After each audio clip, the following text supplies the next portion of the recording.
Mag-iisang linggo matapos salantahin ng malakas na lindol. Sarangani, pinerwisyo naman ngayon ng matinding ulan at baha. Dahil pa rin sa ulan, kotse sa Valenzuela, inanod sa krisis. Mga taga-suporta ng namayabang Ateneo basketball player na si Rene Baterbonia nakiramay sa huling araw ng kanyang public viewing. Mga kapatid ng basketballista, makatatanggap ng scholarship mula sa Ateneo de Davao. Wala ng bahay. Nawasak sa tindi ng pagragasa ng baha ang bahay na ito sa Maitom, Sarangani. Panibagong dagok ang masamang panahon sa lugar na hindi pa nakababangon sa mapinsalang 7.8 magnitude na lindol noong Lunes. Pinasok din ng baha ang mga bahay malapit sa ilog. Hirap ang mga residente na makadaan dahil sa taas ng tubig. Malakas na ragasari ng baha ang pinangambahan ng mga residente matapos umapaw ang tubig sa ilog sa Maasim, Sarangani. Nag-backweight pa, plus ingani, wala na jod. Nagluminol pa. Naglindol pa jod. Wala na, lindol plus baha plus ulan. Ayon sa mga residente, kasama ring pinadapa ng baha ang kanilang mga taniman. Buwis buhay naman ang pagtawid ng mga residenteng ito sa nasirang hanging bridge sa Maasim. Nagpatupad ng forced evacuation ang barangay roon dahil napagitnaan ng dalawang sapa ang lugar. May mga bahay ding pinalubog ng baha. Nagka-traffic din dahil ang tulay na ito hindi nadadaanan ng mga motorista. Nagkaroon kasi ito ng uka sa ilalim at kita ang ragasa ng tinatawiran nitong ilog. Sa pagbuti ng panahon sa Sarangani, tumambad ang pinsala. Ang tulay na apektado ng ulan kahapon, nananatiling sarado muna ang isang lane habang kinukumpuni. Dahil sa ragasa ng tubig baha na dumaloy dito sa ilog na ito ng Kumaba Bridge sa Barangay Canalo, ay nasira itong approach nitong tulay. Sa ngayon nga ay makikita natin napakalaki ng butas dito sa tulay na ito. Halos baluti naman ng putik ang ilang kabahayan.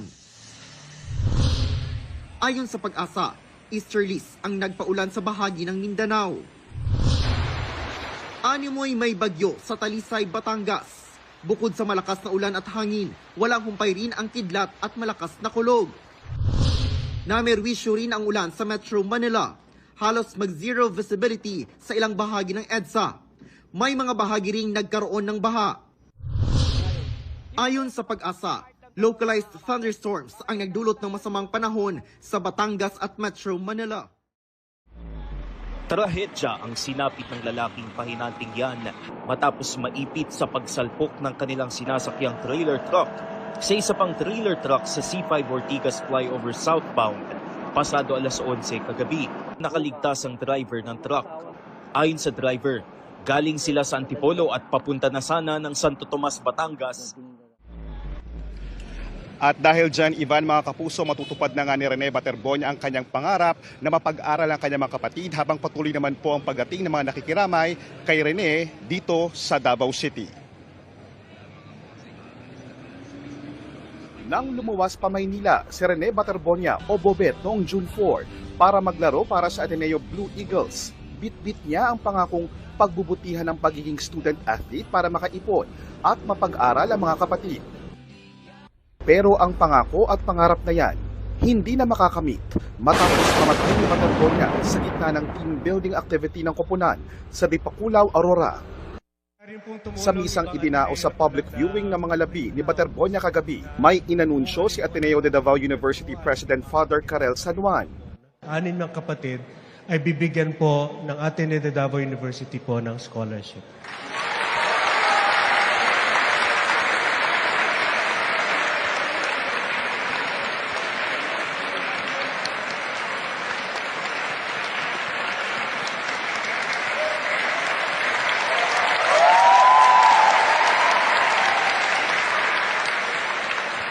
Sobrang lungkot po natin, wala na po siya, pero bubuhayin po natin si Bobet sa pamamagitan ng pangarap niya sa kanyang mga hinamahal.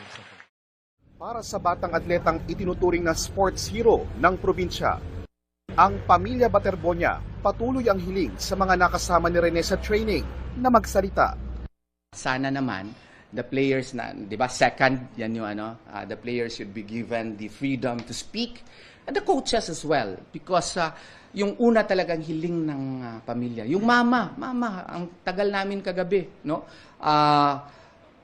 Yung ano ba talaga ang nangyari, yung full account. Pinag-aaralan ng abogado ng pamilya kung nasunod ba ng Ateneo Sports Management ang CHED Memorandum Circular 63 kung saan nakasaad ang requirements para sa lahat ng off-campus activities. There must be a medical officer or first aid personnel. There must be a detailed risk management plan. There must be an informed parental consent. Informed parental consent. Coordination with the local government unit at the destination. And there must be adequate emergency action protocols. Para sa Hindi po ito panahon ng kampihan.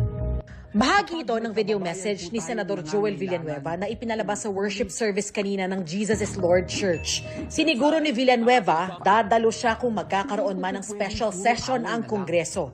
Bilang mga lingkod bayan, prioridad po natin.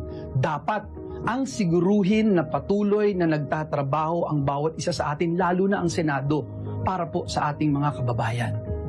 Sa pagkakataon po na magkaroon ng special session, tutuparin po natin ang ating sagradong tungkulin sa ilalim ng ating saligang batas. We will be there. Kabilang si Villanueva sa mga miyembro ng Cayetano Bloc na hindi na dumalo sa anumang sesyon ng Senado mula nang arestuhin si Senator Jinggoy Estrada noong June 1. Nakasinedie adjournment ang Kongreso, pero nais ng bagong Senate majority na magsagawa ng special session kung hihilingin din ng Malacanang, lalo't may mga panukalang batas na kailangang maipasa. Ayon kay Villanueva, naiipit din ang mga empleyado ng Senado. Senador Alan Peter Cayetano, sinabi nitong Biyernes sa Facebook Live na nagkausap na sila ni Villanueva pero wala siyang ibinigay na detalye. Nag-heart-to-heart kami ni Brother Joel, and even if I know the cost, it's not something you can feel unless ikaw talaga. Sakaling matuloy ang special session at magkabotohan para sa bagong Senate President, handa kaya ang Gatchalian Bloc sa senaryo na ginawa noon ni Cayetano sa Kamara? Senador Alan... Banned ngayon sa China at mga teritoryo nito si Defense Secretary Gilbert Chodoro, pati ang kanyang asawa at anak.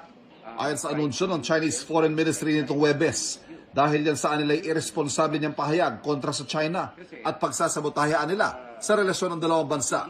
Pumalag na rito si Chodoro, pati mga ahensya ng gobyerno at mamabatas. Para kay retired Supreme Court Senior Associate Justice Antonio Carpio, dapat tapatan ng Pilipinas ang pagbaban ng China. Well, dapat tit for tat yan. We also declare person non grata yung counterpart ni Teodoro sa China. Igat, kabibe, bahura at iba pang lamang dagat. Tumambad ang mga yan sa mga taga-Sarangani Provincial Environment and Natural Resources Office nang suriin ang seabed ng Pangyan Marine Sanctuary sa Glan. Umangat kasi ng 2 metro ang seabed. Resulta ng coastal uplift na epekto ng magnitude 7.8 na lindol noong Lunes. Lumawak din ng 200 metro ang dalampasigan batay sa aerial survey at ground validation. Patuloy na aralin ng DNR, Mines and Geosciences Bureau at mga LGU ang pag-angat ng lupa. Bukod sa Sarangani, may kaso rin ng coastal uplift sa Davao Occidental ayon sa PHIVOLCS. Igat sa pagtutok ni Jonathan Antal. Sa 24 na senador, 8 ang may kaso o may kinakaharap na reklamo. Isa sa kanila, nakakulong na si Senator Jinggoy Estrada.